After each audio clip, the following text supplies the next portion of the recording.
আসসালামু আলাইকুম।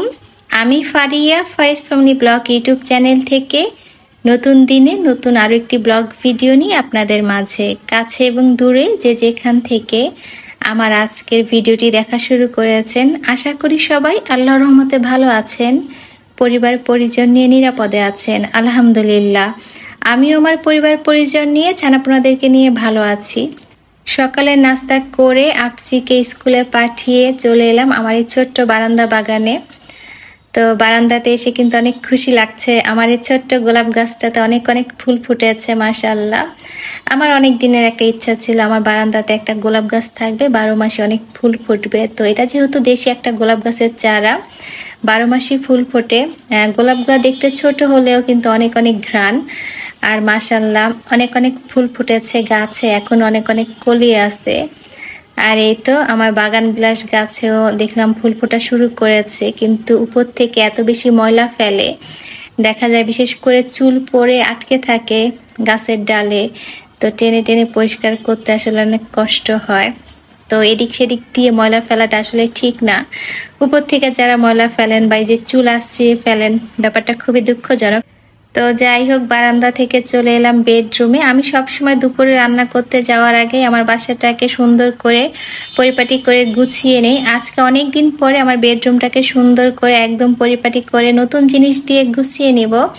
অনেক দিন ধরে নতুন কোনো বিছানার চাদর কেনা হয় নাই। তো বাবার বাড়ি থেকে ঘুরে এসে দেখলাম আফসির আব্বু নতুন 2টা বিছানার চাদর কিনেছে। আমাদের বাসার বিছানার চাদর বা টুকিটাকি জিনিসপত্র দেখা যায় সেই কিনে নিয়ে আসে। ছোট বাচ্চা নিয়ে কেনাকাটা করতে আমার খুব একটা মার্কেটে যাওয়া হয় না, আর আমার বাচ্চাটা অনেক বেশি জ্বালায়, যার জন্য আমি কিন্তু খুব একটা মার্কেটে যাইও না। আফসির আব্বু ঢাকা গিয়েছিল, তো ফেরার পথে সে 2টা বিছানা চাদর নিয়ে এসেছে, একটা সাদার মধ্যে আর এই যে আর একটা কালোর মধ্যে। আর আমার যেহেতু কালো রঙের কোনো বিছানা চাদর ছিল না, তো কালোর উপরে হলুদ সাদা ফুলের মধ্যে বিছানা চাদরটা আমার খুব পছন্দ হয়েছে। 2টাই অনেক বেশি সুন্দর, আর তার পছন্দের উপর যেহেতু আমার ভরসা আছে, তো দেখা যায় সে যেটাই নিয়ে আসে আমার পছন্দ হয়। তো ভাবলাম কালোর মধ্যে যে বিছানা চাদরটা, সেটা দিয়েই আজকে আমার বেডরুমটা সুন্দর করে গুছিয়ে নেই। তো অনেকদিন যেহেতু বাবার বাড়িতে ছিলাম, তো নতুন বিছানা চাদর দিয়ে বেডরুমটাকে আজকে সুন্দর করে গুছিয়ে নিব। আর ফার্নিচারগুলো আজকে ভালো মতো পরিষ্কার করব, কারণ যেহেতু বাসাতেও ছিলাম না, চিপা চাপা দিয়ে বেশ ময়লা জমেছে, ধুলো ময়লা জমে একদম 12টা বেজে আছে ফার্নিচারগুলো। তো বেডরুমের ফার্নিচারগুলো আজকে ভালো মতো পরিষ্কার করব। অনেক দিন আগে আলবিস মাম্মা স্বপ্না ব্লগ আইডি থেকে স্বপ্না আপু আমাকে কমেন্ট করেছিলেন, ফারিয়া আপু তোমার বেডের পাশে যে সাইড টেবিলের উপরে রাখা ফ্লাওয়ার ভাসটা কোথা থেকে নিয়েছো এবং কত টাকা দিয়ে নিয়েছিলে, এবং তুমি যে সুন্দর করে গুছিয়ে রেখেছো, তোমার ছোট বাচ্চাটা কখনো ধরে না, ফেলে দেয় না। আমার বাচ্চার জন্য তো কোনো কিছু রাখতেই পারি না। তো আপুর কমেন্টের উত্তরটা দিব করে আর দেয়া হয় নাই।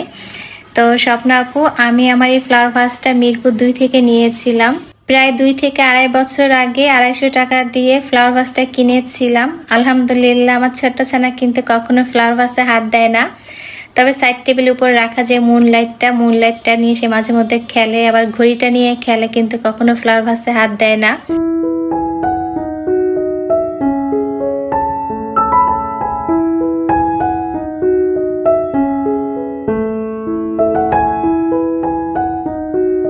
নতুন 2টা বিছানা চাদরের মধ্যে কালোটা দিয়ে তো সুন্দর করে বেডটাকে গুছিয়ে নিয়েছে। আর এই যে আর একটা সাদার মধ্যে লতা পাতা ফুল, এটাও ভীষণ সুন্দর দেখতে।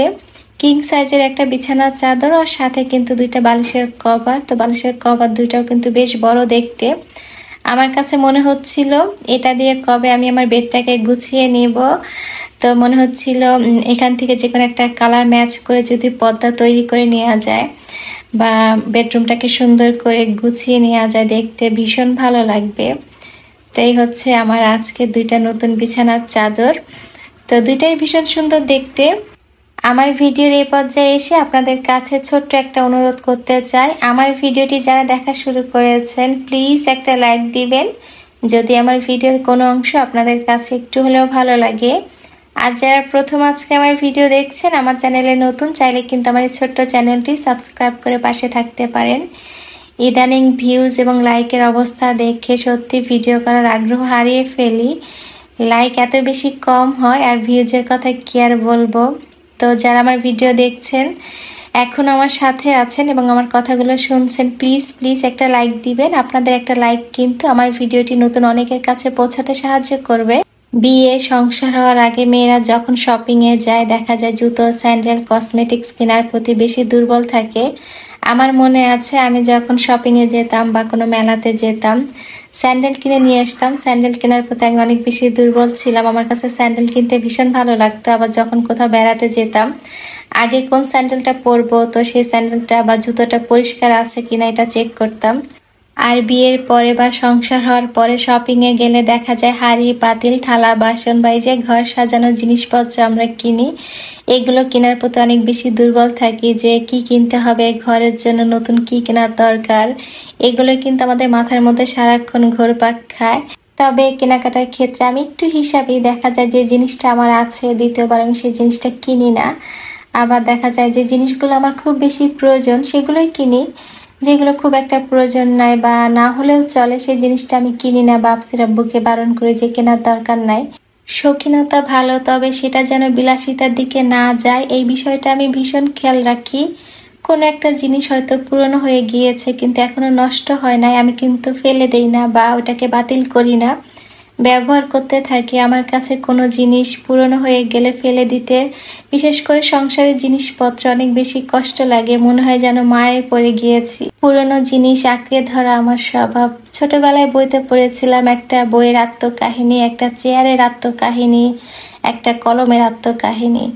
তো সেই পড়াগুলো এখনো মনে পড়ে। যখন মনে হয় যে আমার বাসায় একটা অব্যবহৃত চেয়ার আছে সেটাকে ফেলে দিতে হবে, বা একটা পুরনো ব্যাগ আছে সেটাকে ফেলে দিতে হবে, তখন না কেন জানি সেই আত্মকাহিনীর ঘটনাগুলো মনে পড়ে, রচনাটা মনে পড়ে যে ওরা হয়তো বলতেছে আমাকে ফেলো না, বা ওরা হয়তো বলতেছে যে আমি এখন পুরনো হয়ে গেছি আমাকে ফেলে দিবা। তো এই বিষয়গুলো আমাকে খুব কষ্ট দেয় যে পুরনো জিনিসকে ভুলো না বা আঁকড়ে ধরে রাখো। তবে এটাও ঠিক, পুরনোকে আঁকড়ে ধরে রাখলে জীবনটা অনেক কঠিন হয়ে যায়, বিশেষ করে ভালো থাকাটা কঠিন হয়ে যায়। হতে পারে সেটা পুরনো স্মৃতি, ভালো মন্দ বা পুরনো মানুষ, যে কোনো কিছু। তো যাই হোক, কথা বলতে বলতে আজকে দুপুরের জন্য রুই মাছ দিয়ে আলু দিয়ে ফুলকপি রান্না করেছি। শীতের প্রথম সবজি ফুলকপি আজকে রান্না করলাম। তো প্রথম প্রথম ফুলকপি খেতে কিন্তু ভীষণ ভালো লাগে। এমনিতেও ফুলকপি সবজিটা আমার অনেক বেশি পছন্দের। তো রুই মাছ দিয়ে হালকা একটু ঝোল করেছি, আর এই তো বেশি করে ধনিয়া পাতা দিয়ে দিলাম। আজকে দুপুরের জন্য একটু চিংড়ি মাছ ভুনা করেছিলাম আপসির জন্য, আর সাথে আমাদের জন্য ফুলকপি আলু দিয়ে রুই মাছের পাতলা ঝোল। আমার কাছে মনে হয় বাঙালিদের জন্য শীতকালে জাতীয় সবজি হচ্ছে ফুলকপি। ফুলকপি কিন্তু আমরা কম বেশি সবাই খুব পছন্দ করি খেতে। ঘরে ঘরে ফুলকপি খাওয়ার উৎসব লেগে যায় শীতকালে, তাই না? আমার কাছে তো ফুলকপি সবজিটা খেতে সত্যি ভীষণ ভালো লাগে। দেখা যায় শীতকালে ফুলকপি দিয়ে ঝোল, ফুলকপি দিয়ে চচ্চড়ি, ভাজি, আবার ফুলকপির পাকোড়াও করে থাকি। আমার মতো কে কে ফুলকপি খেতে খুব পছন্দ করেন ছোট্ট একটা কমেন্ট করে চাইলে জানাতে পারেন, দেখি তো আমার দলে আর কে কে আছেন। তো যাই হোক, দুপুরে খাওয়া দাওয়া শেষ করে মাঝখানে অনেকটা সময় পার করেছি। আজকে সকাল সকাল কাপড় চোপড় ধুয়ে দিয়েছিলাম বারান্দাতে, তো পাতলা কাপড় সব শুকিয়ে গিয়েছে। তো ভাবলাম ভিতরে নিয়ে যাই, সময় সুযোগ বুঝে ভাঁজ করে রেখে দিব। তো বেশিরভাগ কাপড় শুকনা ছিল, আর যেগুলো একটু ভারী কাপড় ছিল সেগুলো ভেজা ছিল। তো ভাবলাম সেগুলো বারান্দাতে রেখে দেই। আমার কাছে এই যে শুকনা কাপড় ভাঁজ করে জায়গায় রেখে দেওয়ার কাজটা অনেক কঠিন মনে হয়, এর চাইতে কাপড় ধোয়ার কাজটা সহজ মনে হয়। তা আসলে এই কাজটা করতে অনেক বেশি আলসেমি লাগে। তবে কাপড় ভাঁজ করার কাজটা সাথে সাথে করে নেওয়াটাই ভালো, তাহলে ঘর বাড়ি দেখতে গোছানো লাগে। আর পরে দেখা যায় ভাঁজ না করলে আলসেমি কাজ করে, তাই সাথে সাথে কাজ করে নেওয়াটাই বুদ্ধিমানের। তো যাই হোক, শেষ বিকালে সূর্যাস্ত দেখতে দেখতে চলুন আপনাদের কাছ থেকে আজকে বিদায় নেই। আমার বাগান বিলাসের মাথার উপর দিয়ে শেষ সূর্যাস্ত দেখতে বেশ ভালো লাগছিল। তো নতুন দিনে নতুন আরেকটি ব্লগ ভিডিও নিয়ে আপনাদের মাঝে হাজির হব। সেই পর্যন্ত সবাই পরিবার পরিজন নিয়ে ভালো থাকবেন, নিরাপদে থাকবেন। আল্লাহ হাফেজ, আসসালামু আলাইকুম।